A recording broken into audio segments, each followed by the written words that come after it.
Gracias, licenciada. Buenas noches de nuevo. Hola Loti, ¿cómo está? ¿Lograron leer alguito? Totalmente. ¿Qué me Estamos, cuentan? A ver, cuéntenme pues. estamos hablando de lo mismo, ¿verdad? O sea, Está. yo Ajá. había notado, no cabe duda, que no había notado bien, había notado que usted nos había dicho que escribiéramos, que viéramos la relación con el COVID, pero no había entendido bien entonces lo que usted había pedido. No, pero también también la relación con el COVID.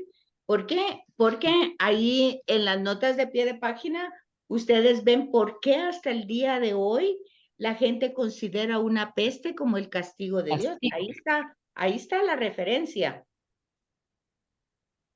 Ahí en las notas de pie de página sí, cabal. ahí está claramente la referencia de por qué la gente hasta el día de hoy interpretó el COVID como un castigo de Dios. Mucha gente lo entendió así. Sí.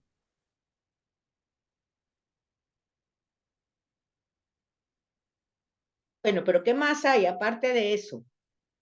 ¿Cuál es la interpretación que se da ante la literalidad de Samuel y luego cómo lo desarrolla Crónicas el mismo acontecimiento?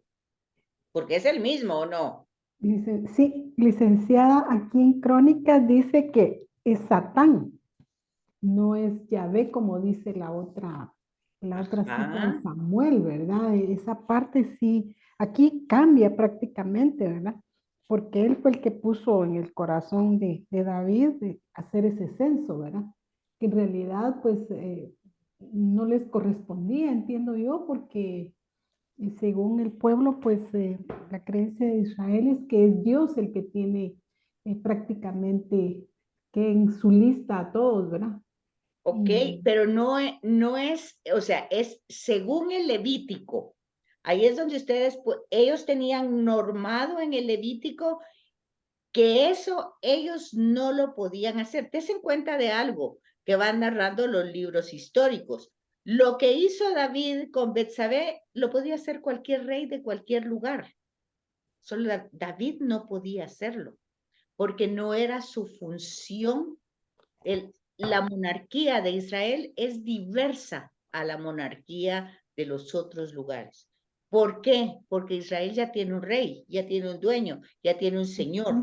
Mientras que los otros países, el rey era el señor, el dueño, pues él podía hacer lo que quisiera, ¿me entiende? Israel no podía hacer eso. ¿Y cómo lo sabemos? ¿Cómo sabemos que Israel no podía tener esa libertad en esa función monárquica? Pues eso está en los libros de Samuel. Cuál era la finalidad? pues que el Dios de Israel, perdón, el rey de Israel es Dios, ¿sí? Sí, pero por eso existía el profeta, porque el profeta era el que en Ujú. nombre de Yahvé, o sea, el que escogía, el rey era el profeta, pero lo hacía en nombre de Yahvé, era Yahvé el que va dirigiendo que escoja a Saúl, que escoja a David, ¿sí me Sí, captan? Entonces, sí, eran escogidos por Yahvé por a Yahvé. través del profeta para administrar la justicia, que las cosas fueran bien para los que estaban oprimidos, o sea, el tema de la justicia, del derecho. Entonces, cuando el rey hace lo que hacen las demás naciones, por eso David no se dio cuenta de que él había cometido un pecado, porque lo hacían todos los reyes, pero de momento se le olvidó que él solo era el administrador.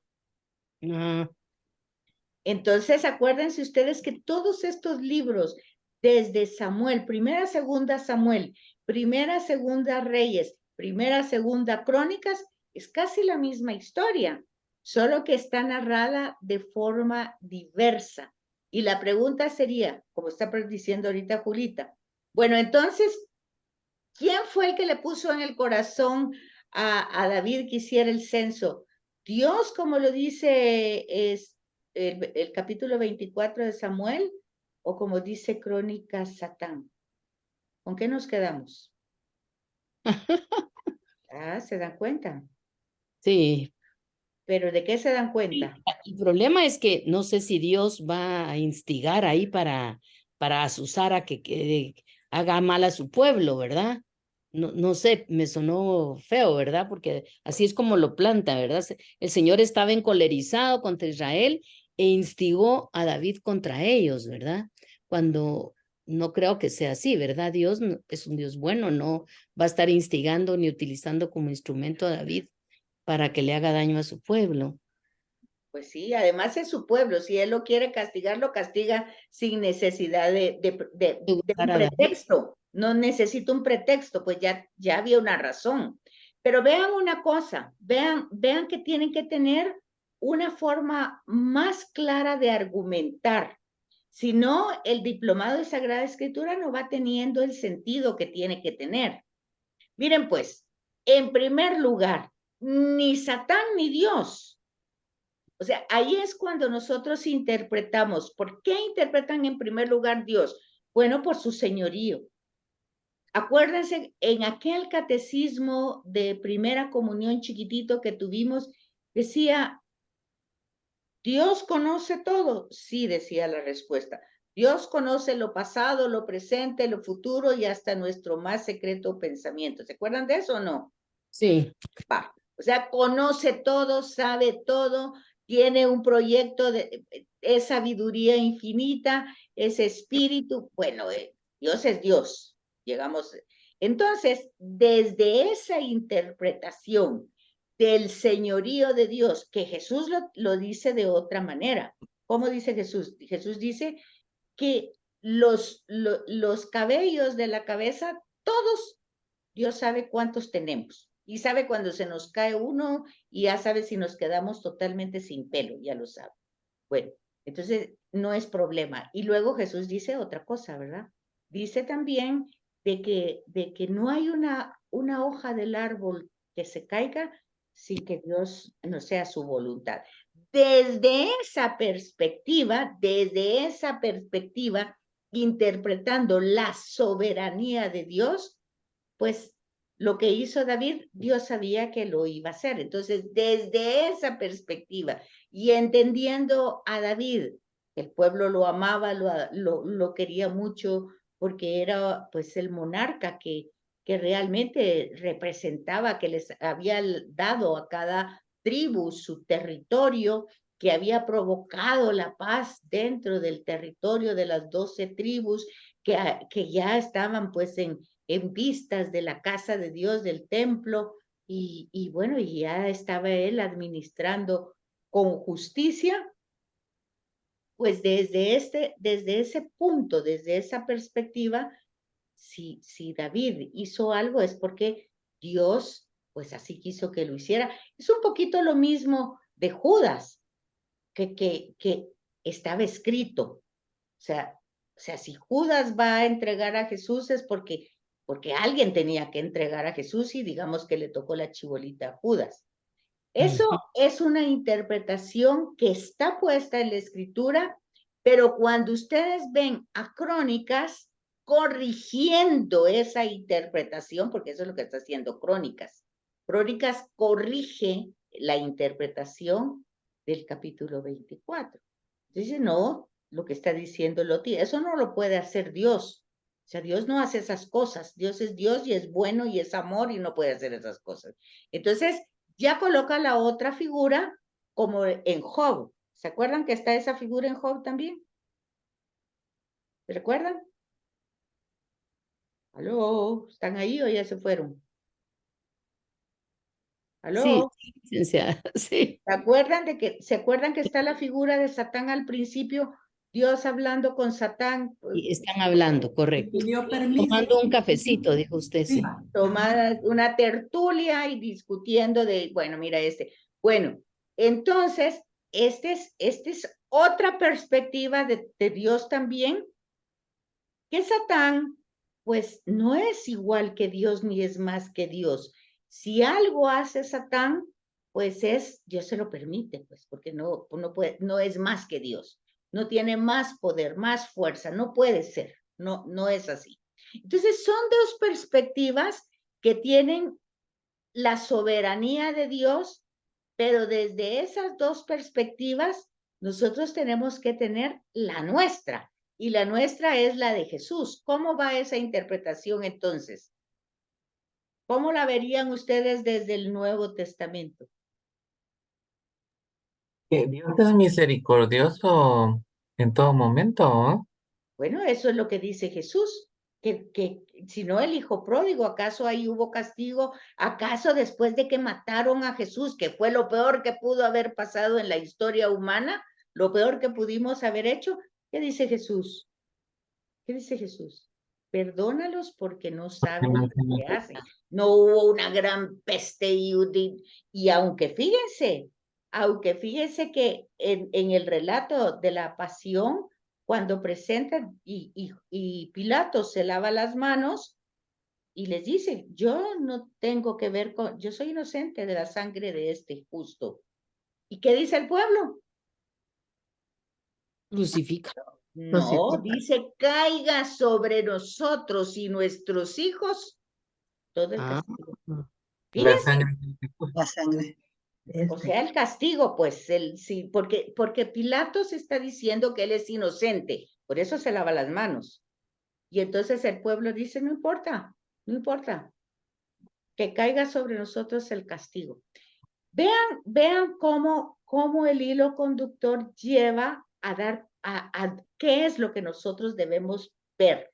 ¿Por qué realmente en la cruz está el amor revelado de Dios? Que es lo que nosotros no entendemos nunca. ¿Cómo puede ser que?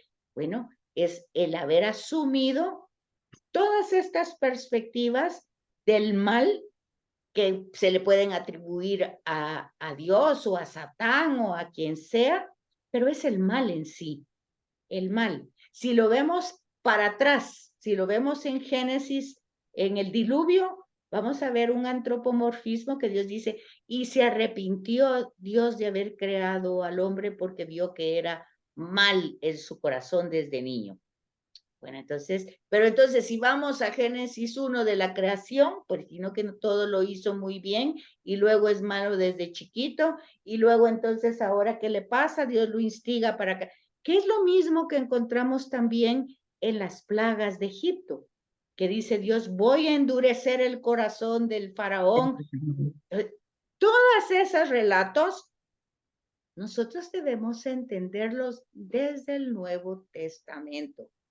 Y nosotros debemos darnos cuenta que no es que esté una revelación mala o equivocada o confusa o contradictoria, no. Nosotros tenemos que llevar ese hilo conductor desde los contextos, desde la cultura, desde las tradiciones orales. Todo eso que hemos estudiado no es para que se nos olvide, es para irlo desarrollando en la lectura que vamos haciendo. Entonces, si es contexto histórico, nos damos cuenta de que esas tradiciones se pusieron por escrito y primero eran orales.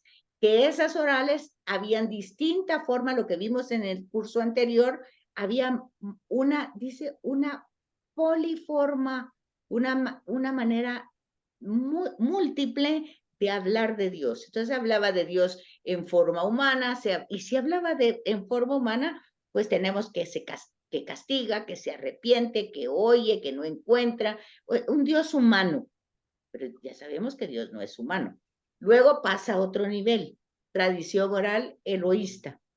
Dios como que se presenta a los seres humanos a través de sueño, de fuego, de nube, no es que sea la nube ni el fuego, sino lo representa, ¿ok? Pero luego vemos que tampoco es eso. Y luego vemos en el culto, Dios que se representa pues en espíritu, donde 2 o 3 se reúnen, va a decir Jesús, ahí está Dios en el templo, bueno, la gloria de Dios. Y luego tenemos cómo el Deuteronomio va a ir como reinterpretando todo esto e irlo actualizando en las distintas generaciones. Entonces ahí van contexto histórico, contexto literario, contexto cultural, que no lo podemos perder. Lo que sí tiene que quedar claro en este curso, en este diplomado, es que no pueden leer exactamente entendiendo lo que está escrito, como ahí está escrito, que ahí dice, y entonces eso es. Porque lo que estamos haciendo de estas pruebas es que ustedes se fijen en muchos detalles. En primer lugar, cuando vimos saltadito los nombres que aparecían en Primera de Reyes y finales de Samuel sobre los personajes, unos que están a favor de Jonatán, otros que están a favor de David, unos que insultan a... Todo eso que vemos es para fijarse que el relato lleva un hilo, aunque no esté en el capítulo que sigue, aunque esté en el otro libro al final. Entonces, los nombres no aparecen ahí solo para que nosotros los leamos, sino que vayamos poniendo atención y decir, ¿por qué están diciendo tantos nombres? Por eso no podemos leer así como rapiditamente y así voy a leerlo así, rápido. Ya me leí 5 capítulos en una hora. No se puede, porque se tiene que ir leyendo, viendo las notas de pie de página y entendiendo lo que ahí está diciendo. Por ejemplo, ahorita, ¿leyeron ustedes Crónicas? Obviamente no les dio tiempo de leer las notas de pie de página de Crónicas, pero eso se tenía que hacer. Y obviamente también se tenía que leer la introducción de Crónicas para entender lo que el libro de Crónicas hace. Entonces, no es nada más de que nosotros vayamos de libro tras libro tras libro, sino ir captando las claves de comprensión que pueden haber para que nosotros podamos realmente entender el texto y encarnarlo, porque de eso se trata. Entonces, el tema de la peste, hasta el día de hoy, la gente dice, como fue el COVID, la mayoría dijeron que era un castigo de Dios. Obviamente no puede ser eso. Hoy, desde Jesús, no lo podemos entender así. Sin embargo, muchísimos cristianos y muchísimos incluso sacerdotes dieron esa interpretación, que como por los abortos, que por la eutanasia, que porque no sé qué de las ideologías, Dios ya castigó al mundo. Y entonces por eso fue. Bueno, pues entonces, para empezar, es corregir esa mentalidad que ya tendríamos que haberla corregido, porque lo peor que pudo haber hecho la humanidad entera, porque lo seguimos haciendo, es crucificar a Jesús. Y eso, pues, no ha sido destruida la humanidad totalmente. Entonces, no se puede tener esa idea. Entonces, eso queda descartado que es un castigo. Luego, que Dios incite al ser humano a hacer el mal, imposible. Imposible. Dios no puede hacer absolutamente nada contra el amor. Es amor, no puede. No Licenciada, puede. ¿Qué manda? y podría ser el caso de que Dios estuviera dejando a libre albedrío de David que hiciera el censo y que Lo que pasa en ese texto es que David hizo un censo. Ese es un hecho. Ahora, la interpretación de Reyes es que lo hizo instigado por Dios y la de Crónicas es que lo hizo instigado por Satanás. Esas son las dos interpretaciones de Samuel y Crónicas corrigiendo a Samuel. Okay. ¿Cuál es la interpretación nuestra? No puede, ni Satanás ni Dios.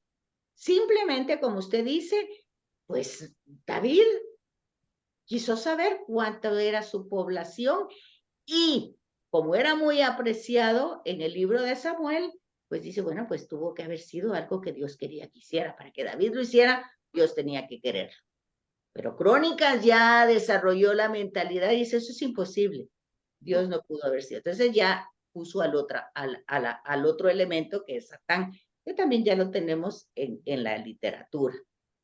Entonces, y ya les pongo el ejemplo del faraón. El faraón, a la hora de la hora, pues endurece su corazón y no quiere dejar salir al pueblo. ¿Qué es lo que está en el fondo de todo eso? Bueno, la primacía de Dios. O sea, a Dios no se le puede escapar. Si el corazón del faraón se endureció, es porque Dios quiere que se le endurezca y así por eso pasó. Sí, eso es algo que se desarrolla en el Antiguo Testamento teniendo como el proyecto y voluntad de Dios como único. También lo tiene Jesús. Pero con Jesús entra otro elemento, que es el tema de la gracia. Ya lo hemos ido tocando, y la del Espíritu Santo. Entonces, lo que podríamos decir desde el cristianismo, desde nuestro seguimiento de Cristo, viendo esa situación de David sin ser Samuel y sin ser crónica, sino que desde el cristiano, nosotros, decir, bueno, ahí simple y sencillamente David hizo pues una acción como monarca que luego, igual que cuando lo hizo con Betsabé, cayó en cuenta que estaba mal, se arrepiente y entonces entra el elemento ya de la gracia en el Nuevo Testamento. ¿Qué es? No, pues que Jesús asume toda nuestra culpa, pero nosotros también tenemos que asumirla. Es exactamente lo de la lectura del domingo. Nosotros perdonamos a otros porque Dios asume nuestra culpa y nos perdona. Entonces, ¿por qué nosotros no vamos a asumir la culpa del otro y perdonarla también? Entonces, va la persona de Jesús es histórica y su realidad es un acontecimiento y su acontecimiento es revelador y lo que revela es el amor de Dios.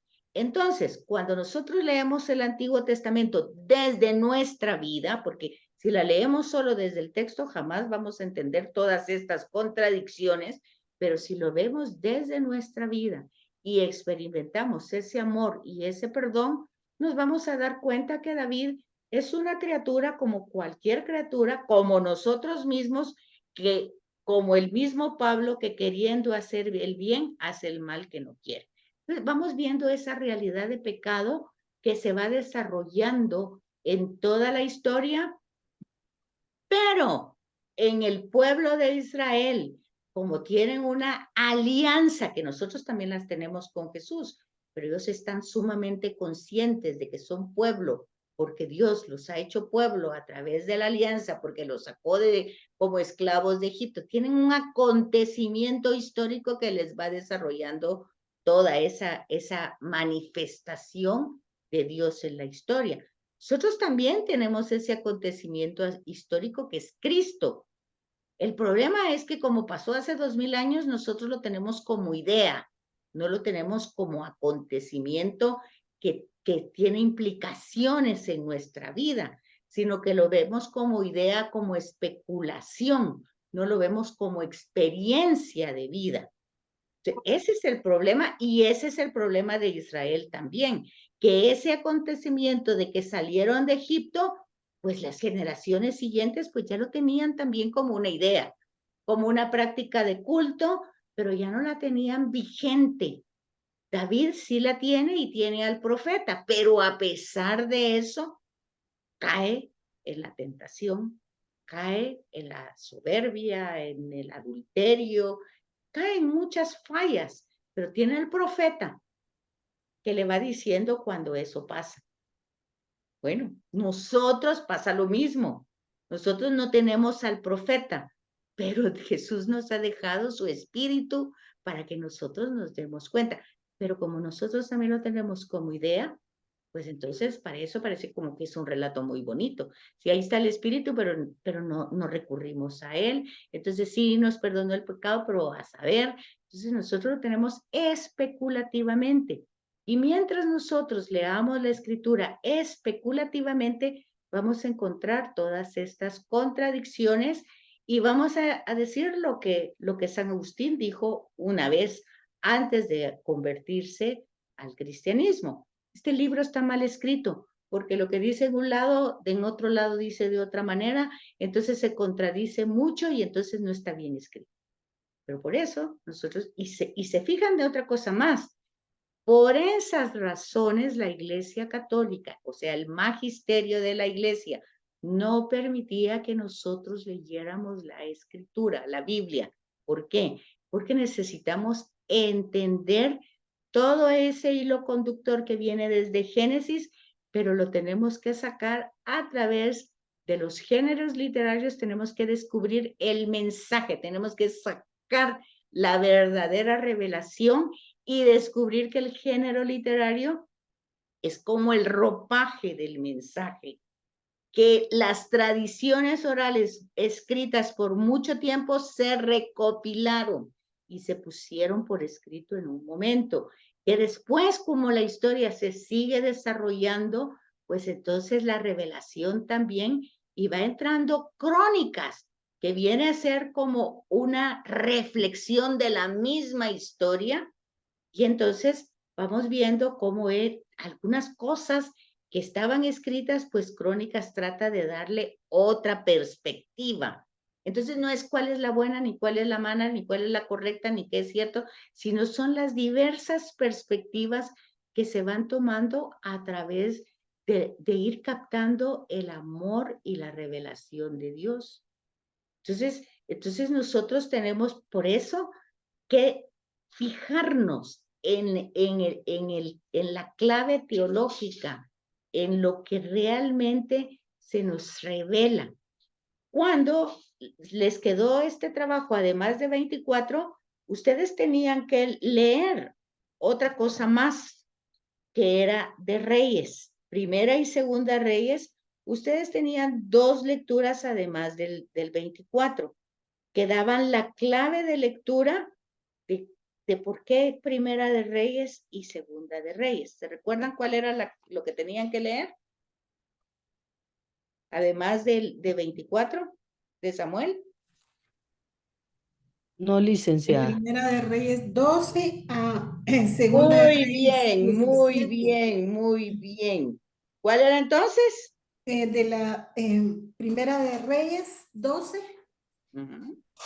a la Segunda de Reyes 17. Primera de Reyes Sí, Primera de Reyes 12. 12, ajá, Primera de Reyes 12, Primera de Reyes y Segunda de Reyes. Segunda, entiendo que es de Segunda de Reyes 17, al capítulo 17. Bueno, lo que pasa es que aquí tenemos la historia de los 2 reinos. Sí. Primera de Reyes 12, que Ajá. nos da la relación entre los 2. ¿Cuáles son los 2 reinos? El reino del norte, Y o el Israel, el reino del sur, o Judá. Muy bien, muy bien. El reino del norte es Samaria, Israel, y el reino del sur es Judá, Jerusalén. Entonces, acuérdense ustedes que David está colocado en Jerusalén, o sea, en Judá. Entonces, el Primera de Reyes, capítulo 12, nos da, este es un texto que relata el momento de la historia que pasan los 2 reinos y trata de hacerlo de una manera sincrónica, o sea, reuniéndolo. Y entonces se pueden distinguir periodos de la historia. Entonces, un periodo de lucha que está históricamente ubicado entre el 931 y el 874, que dura pues ese tiempo de Israel, y luego vemos en Primera de Reyes, capítulo 17, y Segunda de Reyes 13, que es el contexto histórico literario donde se sitúa el ciclo de Elías y Eliseo, que son 2 profetas que están en el libro de Reyes y no están en Profetas porque no escribieron nada. Igual que Natán, que no tienen nada escrito, o Gad, que tampoco tiene nada escrito, y los que van apareciendo que no tuvieron literatura escrita. Entonces, por eso no aparecen entre profetas mayores y menores. Entonces, vamos encontrando que se van dando distintos nombres de reyes, van documentándolos para ir viendo por qué el reino del norte, pues desde que empieza el cisma o la separación, muchos van pues durando poco tiempo, no duran mucho. Y entonces ahí hay una clave de lectura que uno va descubriendo y es que no son fieles a la alianza. Ya que desde el principio dijimos que una clave de lectura para toda la historia de Israel es la alianza. O sea, Dios ha hecho una alianza. Y esa alianza la hizo en el Sinaí, nuevamente. Pues entonces vemos que esa alianza se fue renovando muchas veces. Lo hizo Moisés, lo hizo Josué, el libro de los jueces. Cada juez fue bueno o malo en el tema de justicia del derecho de los oprimidos, según pues cumplía esa ley, esa alianza. Esa alianza que cuando se entra a Canaán, pues se vuelve en muchas normativas, porque la vida se vuelve sedentaria. Entonces hay muchos más temas, ya no solo en los que habían en el periodo nómada. Entonces ahí nosotros vamos entrando con los contextos históricos. Igual que el libro de los jueces, ¿quién era un juez bueno y quién era un juez corrupto? Pues era el que entendía, el que cumplía pues la alianza con el Señor, y era malo el que no lo hacía, ¿verdad? ¿Y a qué se refería eso? Pues iba cumpliendo las normativas que va presentando el Levítico. Y entonces cuando vemos en el reino del norte, que vemos la casa de Omri, se va a referir siempre al reino del norte, que extendió su dominio más allá de su capital. Y entonces vamos a ver a Jeroboam, que es el que es nombrado de parte del reino del norte como rey, al quedar Roboam, que era el hijo de Salomón, en la parte de Judá, Jerusalén.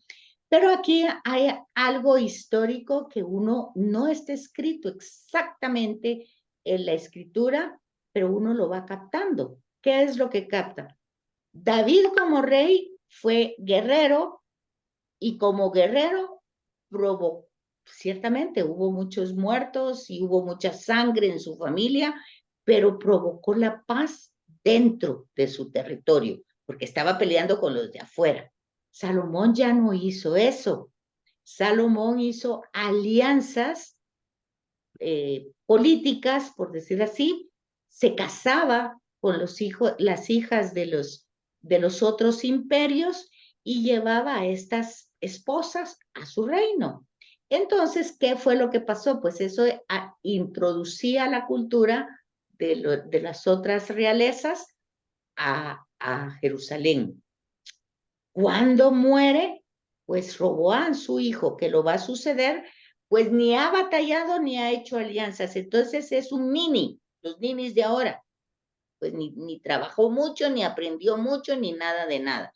Entonces, a la hora de querer gobernar, pues gobierna de una manera, pues donde él se creía el rey, se sabía el rey, el heredero, y quería seguir con todos, pues esos beneficios del hijo que no le ha costado su herencia y que entonces, pues solamente quiere seguir disfrutando de ella. Y eso pues afecta y hace esa separación. Eso lo explican estos primeros capítulos, no de esa manera, porque yo se los estoy parafraseando, ¿verdad? Y entonces aquí vamos viendo por qué se va dividiendo el reino en norte y en sur. Eso lo tenían en el Primero de Reyes, capítulo 12. ¿Alguien lo leyó y vio algo así? ¿O no comprendieron lo que leyeron? Yo lo leí, licenciada, pero me costó un poquito comprenderlo. Ahorita lo entendí más cuando usted lo está explicando. Y la Pero más que todo parafraseando, ¿verdad? Porque está dicho de otra manera en el texto, pero uno va comprendiendo esa historia. Que lo que pasó es que ya no había un bienestar político con Roboam. Y entonces deciden tener otra persona, y ahí es donde se divide el norte y el sur. Y Jeroboam va a quedar en el norte y Roboam pues va a quedar en el sur, va a ser un cisma, ¿verdad? Y eso lo tienen ustedes ahí en las notas de pie de página con nombres de distintos personajes. Y entonces va a empezar un nuevo periodo de luchas, van a ir apareciendo nombres rápidamente y van encontrando asesinatos, muertes, todo. ¿Por qué? Porque ya no se hace la alianza, el norte ya no hace la alianza con Yahvé, sino que la hace con los otros imperios.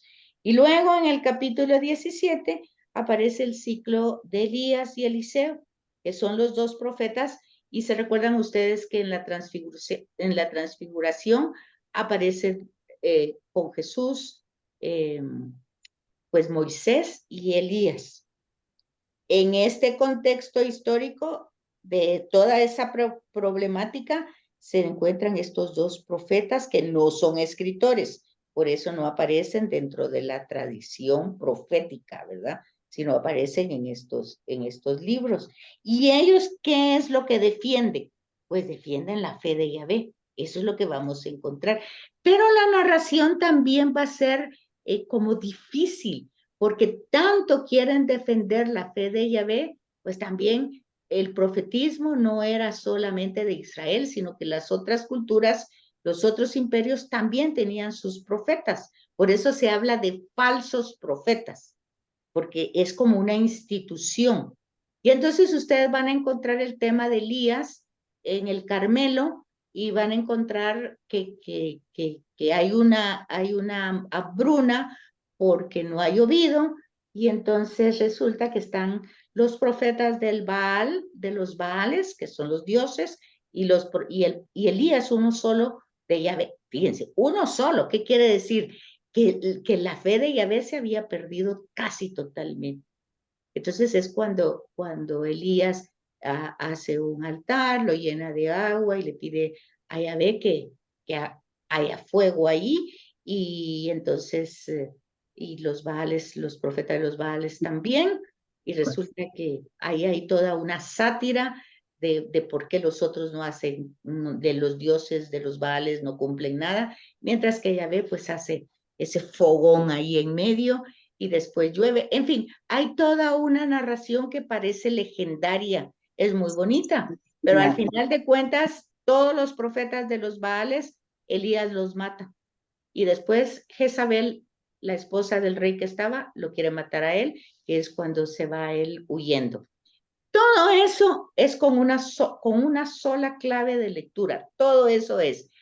Estos profetas quieren devolverle la fe a Yahvé, de Yahvé al pueblo, mientras que el pueblo ya se ha pues mezclado, eso se llama sincretismo, con las otras culturas, las otras costumbres y las otras creencias. Entonces, ahí donde es Primera, Segunda Samuel, Primera, Segunda Reyes y Primera, Segunda Crónicas, van llevando esa historia, Crónicas un poco corrigiendo o matizando, más que corregir, diríamos matizar algunos textos de Primera de Reyes, pero nosotros al leerlo siempre tenemos que recordar que nosotros ni somos judíos, ni pertenecemos a ese periodo, sino somos cristianos y Jesús se ha revelado. Entonces tenemos que verlo desde esa perspectiva. Ahí tienen la lectura para la próxima semana, nos queda un minuto. Tienen que leer y tienen que ir leyendo con notas de pie de página y con los que está al margen e ir haciendo lectura, porque si no, no avanzamos. Así es que, si Dios quiere, para la próxima semana nos vemos, porque ya se va a cortar. Gracias, licenciada. Gracias, licenciada. Dudas, preguntas, empezamos la semana entrante con dudas, preguntas. Vayan apuntándolas para que no se les olvide. Se nos va. Bueno, gracias, Muchas gracias, licenciada. Buenas noches. Buenas Gracias. noches. Buenas noches a todos. No, al rato nos vemos. Adiós.